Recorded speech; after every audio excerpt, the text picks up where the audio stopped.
And now, BillyCBoxing.com presents Thumbs Up, Thumbs Down with Billy C. Here he is, Billy C. Thank you, Jeremy C.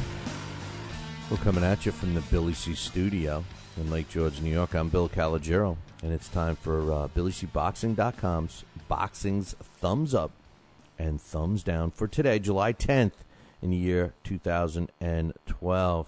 I got a few today. First thumbs up goes to the WBF for hiring me. That's right. They added me. It was a release today. That's not the only reason. I'm only kidding about that.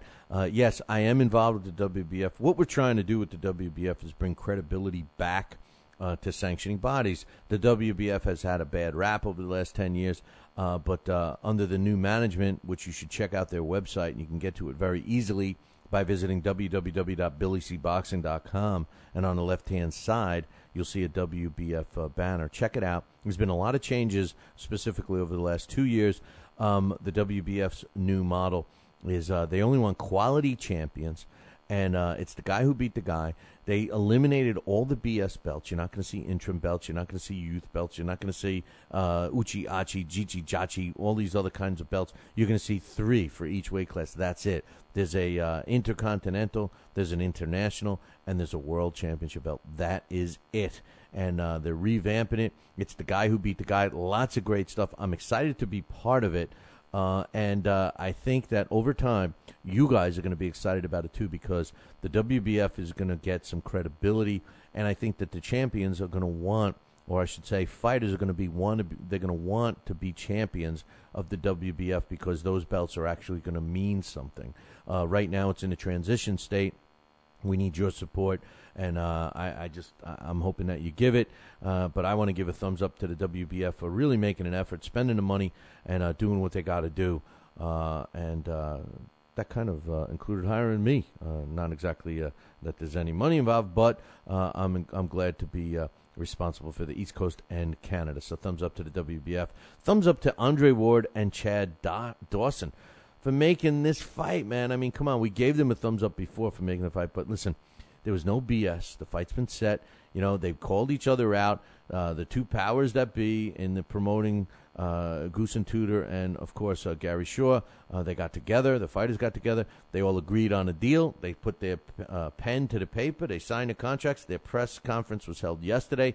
They were both respectful. The fight's taking place September 8th in California.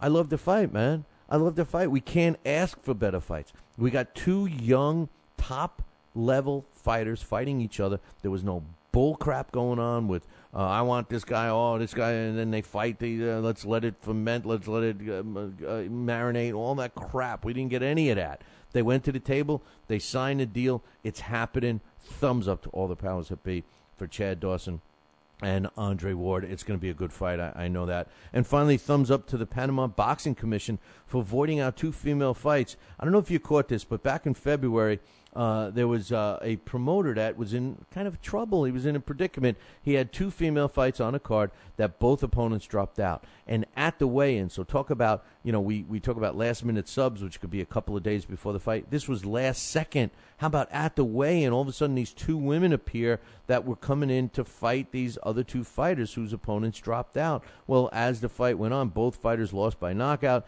And after an investigation, it turned out that neither fighter had any experience with boxing. That means no professional fights, no amateur fights. Rumor had it that neither one of them ever put on a pair of gloves, and this promoter was able to get them through and had them fight in those fights. The Panamanian Boxing Commission stepped up, and they voided out the results of both those fights, now making them exhibitions. I applaud the Panamanian Boxing Commission, who's been under the gun lately, and they did the right thing. Why it took so long to make that decision is a whole nother story, but for now, we're giving them a thumbs up. Now, thumbs down goes to Evander Holyfield. Why? How could a guy piss away $250 million? And even if you chop 50 off that and say the man made $200 million over his professional career, how does a guy go from making that much money, and I don't care how stupid you could be, and I'm not accusing him for being stupid, but let's assume that he knows nothing about finances and balancing a checkbook or anything. How does one person lose that much money? We all know that his house was foreclosed on. He owed almost $15 million on the house. They sold it as an auction.